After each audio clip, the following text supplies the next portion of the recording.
हरे कृष्णा। भगवत गीता अध्याय 4 श्लोक नंबर 34।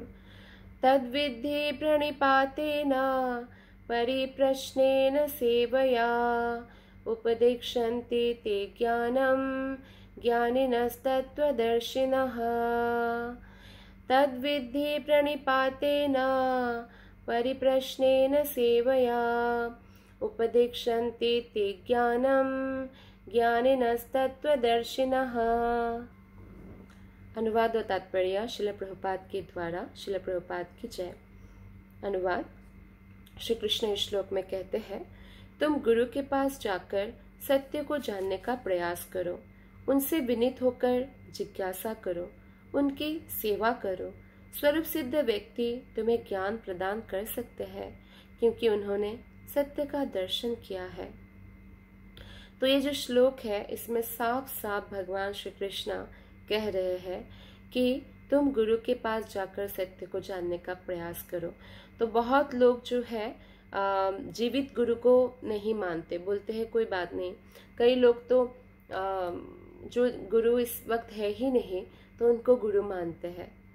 तो जो जीवित गुरु नहीं है तो आप उनके पास जाकर सत्य को जानने का प्रयास कैसे करेंगे? जो ऋत्विकवाद कंसेप्ट है कि बस प्रभुपाद ही लास्ट गुरु है, तो ये श्लोक उसका प्रमाण है कि वो ऋत्विकवाद को खंडन करते हैं। कृष्ण नहीं चाहते कि हम जो गुरु चले गए हैं शरीर को छोड़कर उनको हम गुरु बनाएं। हमें जीवित गुरु की जरूरत है ताकि हम अपने अहंकार को सरेंडर कर सके, ताकि गुरु हमें डिसिप्लिन कर सके। अगर गुरु जीवित अवस्था में नहीं है तो वो कैसे हमारी गलतियों को डिसिप्लिन करेंगे, कैसे हमें बताएंगे कि अगर हमारे पास कोई प्रॉब्लम भी है हम कैसे डिस्कशन करेंगे उनके साथ। तो इसीलिए गुरु के पास जाकर सत्य को जानने का प्रयास करना चाहिए। और सत्य क्या है? भगवान के बारे में जानना, ये सत्य है। और कृष्ण क्या कहते हैं? उनसे विनीत होकर जिज्ञासा करो, उनकी सेवा करो। विनीत होकर जिज्ञासा करो यानी हमें विनम्रता अपने अंदर रखना चाहिए। कोई भी शिष्य अगर ये सोचने लगता है, थोड़ा श्लोका मेमोराइज कर लिया, संस्कृत पढ़ लिया, कि मैं अपने गुरु से ज़्यादा विद्वान हो गया, तो वो अपने आध्यात्मिक जो प्रगति है उसको रोक देता है। तो कभी भी ऐसा नहीं सोचना। और जब गुरु से मिलने जाए, जहाँ जूता खोले वही अपना ईगो अहंकार छोड़कर जाना चाहिए। जैसे ग्लास में अगर आप बॉल फेंकते रहेंगे तो भी बॉल आपके पास वापस आएगा, उसी प्रकार गुरु आप हमें ज्ञान देते रहे, पर अगर हमारे पास अहंकार है तो हम उस ज्ञान को एक्सेप्ट नहीं कर पाएंगे। इसलिए हमें विनीत होकर जिज्ञासा करना चाहिए और उनकी सेवा करो। कोई अगर गुरु जीवित नहीं है तो हम उनकी कैसे सेवा करें, कैसे हम जिज्ञासा करें, वो हमें कैसे उत्तर देंगे? सिर्फ सब कल्पना होगा ना, हाँ मेरे गुरु ने मुझे वो उत्तर दिया, या कोई सपना देखा मैंने। लेकिन सपना को कंफर्म कौन करता है? गुरु ही करते हैं, प्रामाणिक गुरु।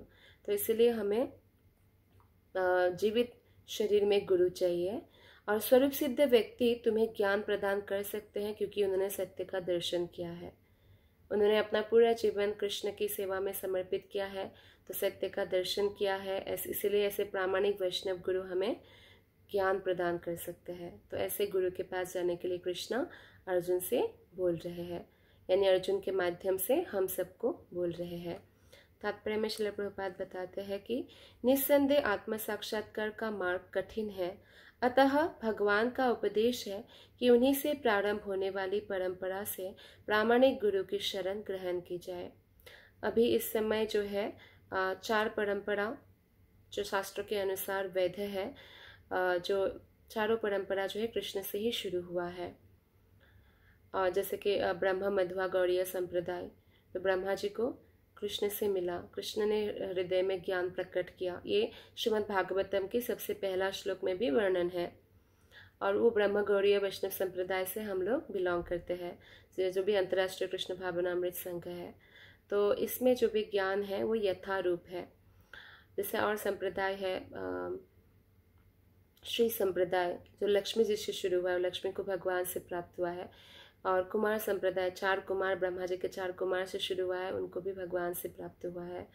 और रुद्र संप्रदाय भगवान शिव से शुरू हुआ है, उसमें वो भी वैष्णव संप्रदाय है, उसमें भी भगवान की भक्ति करने के लिए कहा जाता है।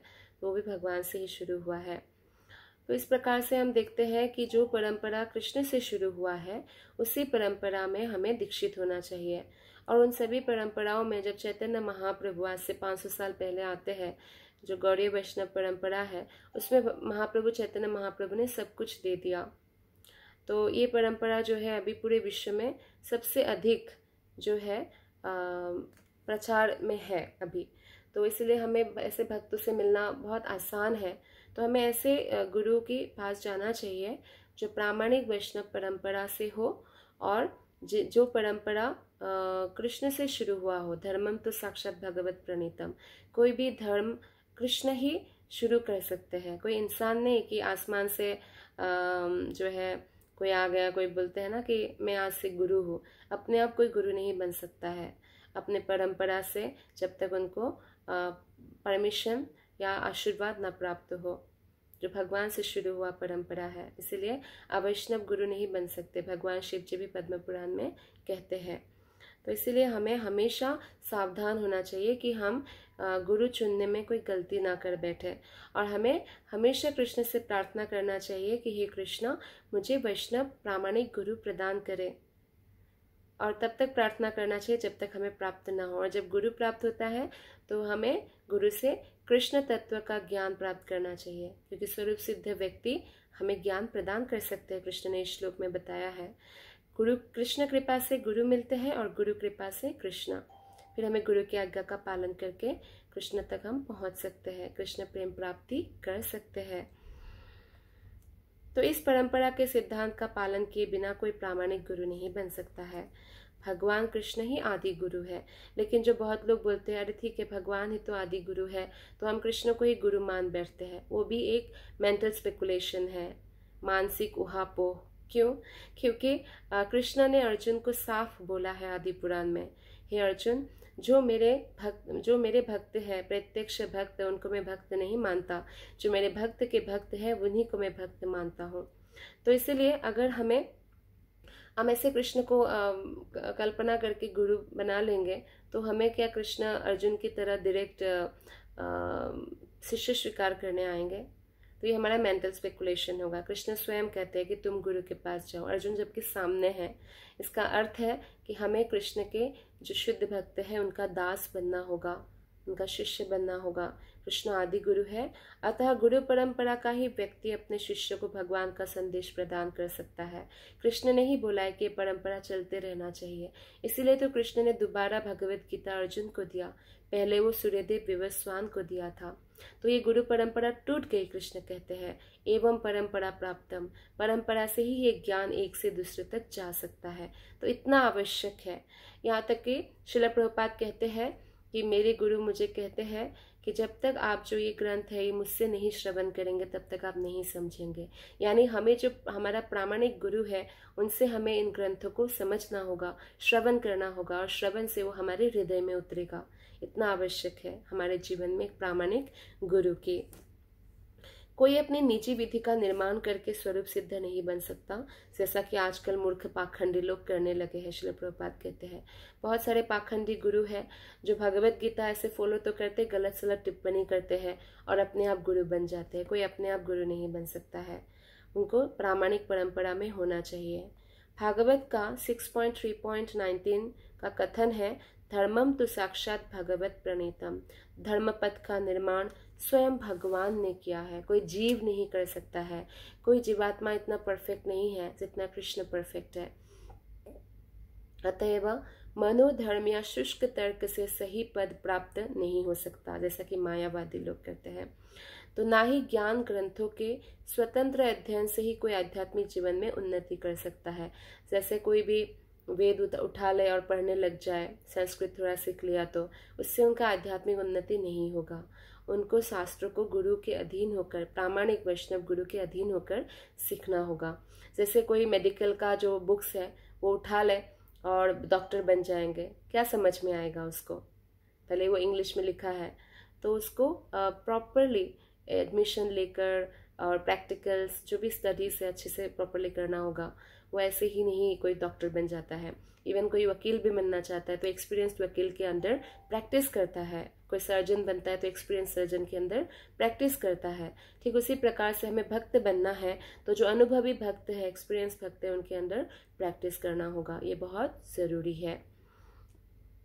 कोई हम अपने मन से जो भी मन में आए वैसे हम नहीं कर सकते हैं। ना ही ज्ञान ग्रंथों के स्वतंत्र अध्ययन से ही कोई आध्यात्मिक जीवन में उन्नति कर सकता है। ज्ञान प्राप्ति के लिए उसे प्रामाणिक गुरु के शरण में जाना ही होगा। और ये कोई भौतिक ज्ञान नहीं, भौतिक ज्ञान भी हम गुरु के बिना नहीं सीख सकते, तो आध्यात्मिक ज्ञान का तो क्या ही बात है। तो ज्ञान प्राप्ति के लिए हमें प्रामाणिक गुरु का शरण ग्रहण करना होगा। और इतना ही नहीं कि हमें पूर्ण समर्पण करना होगा। जितना समर्पण का हमारा मात्रा ज़्यादा होगा उतना हमें ज़्यादा समझ आएगा। प्रामाणिक जो ये शास्त्र है ये हमें उतना ज़्यादा समझ आएगा। ऐसे गुरु को पूर्ण समर्पण करके ही स्वीकार करना चाहिए और अहंकार रहित होकर दास की भांति गुरु की सेवा करनी चाहिए। इसलिए पूर्व समय में जो रानियां भी थी वो लोग 5 वर्ष के बाद बालक जब हो जाते थे उसके बाद गुरुकुल भेज देते थे और गुरु के वहाँ 20 साल रहकर आते थे। ऐसा नहीं कि आजकल जो बोर्डिंग स्कूल में बार बार मिलते रहते हैं, बच्चा घर आता रहता है, नहीं, वो एक तपस्वी का जीवन जीते थे, ब्रह्मचर्य का पालन करते थे। गुरु के वहाँ वो हर कार्य करते थे, जंगल जाकर लकड़ी काटने से लेकर कैसे यज्ञ करना है, कैसे उनको राजाओं का क्या कर्तव्य है, धनुर्धर कैसे बनना है, गदा कैसे चलाना है, म्यूजिक, सब कुछ ऑलराउंडर बनते थे। या किसी को कुछ हो जाता तो मेडिसिन्स का भी वहाँ पे अध्ययन होता था, कौन कौन सा हर्ब्स में क्या क्या बेनिफिट्स है। तो इस प्रकार से गुरु के प्रति अहंकार रहित होकर दास के भांति वो लोग सेवा करते थे। तो ये जैसे पहले की बात और है, लेकिन अभी भी जो प्रामाणिक गुरु हमारे समाज में अवेलेबल है उनके प्रति हमें समर्पण का भाव होना चाहिए। हाँ, उनके आश्रम में जाके जो है नहीं रह सकता है गृहस्थ। हाँ, कोई ब्रह्मचारी है तो रहते हैं, मंदिर में रहते हैं, प्रैक्टिस करते हैं गुरु की आज्ञाओं का। लेकिन गृहस्थ क्या कर सकते हैं, गुरु से समय समय पर, जैसे राजा लोग क्या करते थे, राजगुरु से समय समय पर मिलते थे, सलाह लेते थे, आज्ञा का पालन करते थे, तो ऐसे ही गृहस्थ कर सकते हैं। गुरु की सेवा वो वाणी का पालन करके भी कर सकते। 2 प्रकार की सेवा होती है, वपु सेवा, वाणी सेवा। वपु सेवा मतलब उनकी शरीर की सेवा, जैसे कि उनका प्रसाद अर्पण करना, उनके वस्त्र धोना, या उनका जो है ट्रैवलिंग का ध्यान रखना, वाणी सेवा है, या उनके रहने का व्यवस्था करना। और जो वपु सेवा मतलब शरीर की सेवा, उनके रहने का बंदोबस्त करना, ट्रैवलिंग, मेडिकल का ध्यान रखना, ये सब। वाणी सेवा मतलब उनके आज्ञाओं का पालन करना, वो जो आदेश देते हैं या उनकी बुक्स में, उनके लेक्चर्स में जो आदेश है उसका पालन करना। तो वाणी सेवा गुरु की जाने के बाद भी हमारे साथ चिरंतन समय तक रहता है, तो हमें उसके पालन करते रहना चाहिए। तो इसके लिए हमें अहंकार रहित होकर सेवा करनी पड़ेगी, तब जाकर ये दिव्य रहस्य हमारे सामने खुलेगा। तो स्वरूप सिद्ध गुरु की प्रसन्नता ही आध्यात्मिक जीवन की प्रगति का रहस्य है। कृष्ण हमसे कितना प्रसन्न है वो पता चलेगा हमें कि गुरु, हमारे जो गुरु है वो हमसे कितना प्रसन्न है, कितना अधिक प्रसन्न है। और हम गुरु को कैसे प्रसन्न कर सकते हैं, सेवा के द्वारा, उनकी आज्ञा का पालन के द्वारा। कोई कितना ही वपु सेवा करे, अगर वो वाणी की सेवा नहीं करते, उनकी आज्ञा का पालन नहीं करते, तो प्रभुपाद कहते हैं वो राजा की गोदी में बैठा हुआ खटमल की तरह है। खटमल को अहंकार हो सकता है कि मैं राजा की गोदी में बैठा हूँ, लेकिन वो खून ही चूसेगा ना, खटमल या मच्छर।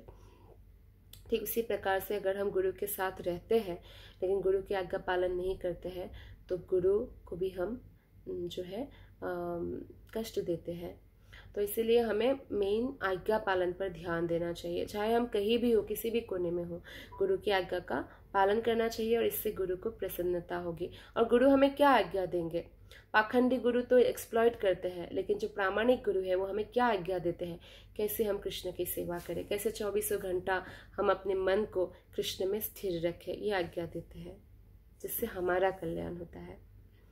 तो जिज्ञासा और विनीत भाव के मेल से आध्यात्मिक ज्ञान प्राप्त होता है।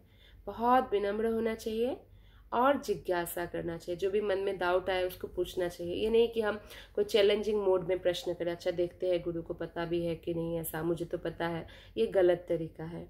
और दूसरा तरीका, अगर इरेलीवेंट अगर ऐसे ही पूछते रहते कि मुझे प्रश्न पूछना ही है करके, नहीं, related to subject, related to जो भी आध्यात्मिक ज्ञान है उसके हिसाब से, या कोई पर्सनल प्रश्न पूछ सकते हैं वो पूछना चाहिए, जिससे वो आध्यात्मिक प्रगति कर सके।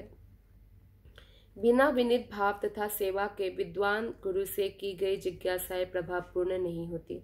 विनीत भाव नहीं होगा और गुरु की सेवा हम नहीं करेंगे तो वो अगर प्रश्न भी करेंगे तो हम उन्नति भक्ति में नहीं कर सकते हैं। विनम्र होना चाहिए और जो भी सलाह गुरु दे उसको पालन करने के लिए दृढ़ प्रतिज्ञ होना चाहिए, तब प्रभावशाली होगा। शिष्य को गुरु परीक्षा में उत्तीर्ण होना चाहिए और जब गुरु शिष्य में वास्तविक इच्छा देखता है तो स्वतः ही शिष्य को आध्यात्मिक ज्ञान का आशीर्वाद देता है। आपने देखा जब अर्जुन द्रोणाचार्य को इतना प्रिय था, कोई इतना प्रिय नहीं था। क्यों? क्योंकि अर्जुन में उन्होंने वो समर्पण देखा, वो मेहनत देखा, एक शिष्य के भांति जो वो करते थे, तो इसलिए उनको समस्त ज्ञान दे दिया। जो बाकियों को जो गुप्त से गुप्त ज्ञान भी होते हैं जैसे, वो भी दे दिया, अपने पुत्र को दिया और अर्जुन को दिया। तो इस प्रकार से जब गुरु एक्चुअली प्रामाणिक गुरु कोई साधारण व्यक्ति नहीं है, वो भगवान कृष्ण के रिप्रेजेंटेटिव है। वो उत्तम अधिकारी होते हुए भी कनिष्ठ अधिकारी की भांति व्यवहार करते हैं, जिससे बाकी जो आम जनता है वो कंफ्यूज हो सकते हैं, क्योंकि वो कभी भी किसी से मान की अपेक्षा नहीं करते और सबको यथा योग्य मान देते हैं। तो ऐसे गुरु जो उत्तम भक्त है वो हमारे जब हमको देखते हैं तो सीधा हमारे सूक्ष्म शरीर को देख सकते हैं, मन बुद्धि अहंकार को, कि ये मन बुद्धि अहंकार से क्या ये पूरी तरह सरेंडर्ड है कृष्ण के प्रति, गुरु के प्रति। और जब वो देखता है कि ये भले ही कोई पापी व्यक्ति भी हो लेकिन उनके अंदर तीव्र इच्छा है भगवान को प्राप्त करने की, जब वो ऐसी तीव्र इच्छा, वास्तविक इच्छा देखते हैं तो गुरु उनको आध्यात्मिक ज्ञान का आशीर्वाद देते हैं। और जब गुरु आशीर्वाद देते हैं तभी शिष्य को आध्यात्मिक ज्ञान प्राप्त होता है। तो इस श्लोक में अंधा अनुगमन तथा निरर्थक जिज्ञासा, इन दोनों को भर्त्सना की है। अंधा अनुगमन नहीं करना चाहिए कि जैसे कई सारे व्यक्ति बस सबका गुरु है तो हमें भी फैशन में गुरु बनाना है तो किसी को भी गुरु बना लो, क्योंकि हम ये नियम पालन नहीं कर सकते वैष्णवों का तो किसी को भी गुरु बना लो। फिर क्या होगा? उनका एक्सप्लॉयटेशन होगा, आध्यात्मिक प्रगति नहीं होगी, फिर उनका विश्वास भी टूटेगा, है ना। तो अंधा अनुगमन भी नहीं करना हमें। और दूसरा है निरर्थक जिज्ञासा, बस प्रश्न पूछना है तो पूछना है, ऐसे ही जिज्ञासा, कोई अर्थ नहीं है, कोई जो है उनके अंदर एक्चुअली डाउट नहीं है, बस इरेलीवेंट क्वेश्चंस नहीं पूछना चाहिए। शिष्य न केवल गुरु से विनीत होकर सुने अपितु विनीत भाव तथा सेवा और जिज्ञासा द्वारा गुरु से स्पष्ट ज्ञान प्राप्त करे। श्रवण करना है गुरु का लेक्चर, लेकिन साथ ही साथ प्रश्न भी करना जरूरी है। मान लीजिए लेक्चर श्रवण करते करते लेक्चर से रिलेटेड कोई प्रश्न आ गया उनके मन में, तो शर्माना नहीं चाहिए। शर्माने वाले को ये ज्ञान प्राप्त नहीं हो सकता है, तो उनको गुरु के सामने विनीत भाव से प्रश्न करना चाहिए। इसीलिए भागवत जब कथा होती है तो 3 प्रकार के व्यक्ति का उद्धार होता है, श्रवण करने वाला, कथा करने वाला और जिज्ञासा करने वाला। और विनीत भाव से जिज्ञासा होना चाहिए, ये बहुत जरूरी है। प्रामाणिक गुरु स्वभाव से शिष्य के प्रति दयालु होते हैं, अतः यदि शिष्य विनीत हो और सेवा में तत्पर रहे तो ज्ञान और जिज्ञासा का विनिमय पूर्ण हो जाता है। तो गुरु तो स्वभाव से ही दयालु है, पर अगर शिष्य भी विनीत हो और सेवा करने के लिए तत्पर, गुरु जो कहे आज्ञा पालन के लिए तत्पर, तो ये विनिमय पूर्ण हो जाता है और उस शिष्य का आध्यात्मिक कल्याण होता ही है। जिस प्रकार एक उर्वर जमीन पर अगर कोई बीज बो दिया जाए तो उर्वर जमीन पे तुरंत वो बीज पौधा का रूप धारण कर लेगा, है ना, कुछ ही समय बाद। लेकिन अगर आप बंजर जमीन पर वो बीज बोएंगे तो वो पौधा का रूप धारण नहीं करेगा। तो ऐसे ही अगर ज्ञान गुरु ऐसे शिष्य को जो है, अगर शिष्य ऐसा लेक्चर सुने भी जो अहंकार पूर्ण है, तो वो उसे स्वीकार नहीं कर सकते हैं या चुनौतीपूर्ण प्रश्न करते हैं, वो व्यक्ति गुरु का ज्ञान को स्वीकार नहीं कर सकते हैं। लेकिन अगर कोई सेवा में तत्पर और विनीत भाव से कोई श्रवण करता है तो वो तुरंत ही वो आध्यात्मिक ज्ञान का आशीर्वाद प्राप्त करेगा। तो इसलिए कृष्ण इसमें जो हमें इंस्ट्रक्शंस दे रहे हैं कि हमें प्रामाणिक गुरु के पास जाना चाहिए, उनसे विनीत होकर जिज्ञासा करना चाहिए, उनकी सेवा करना चाहिए, आज्ञा का पालन करना चाहिए। और वो हमें इसलिए ज्ञान प्रदान कर सकते हैं क्योंकि वो स्वरूप सिद्ध है और उन्होंने सत्य का दर्शन किया है। धन्यवाद। हरे कृष्ण।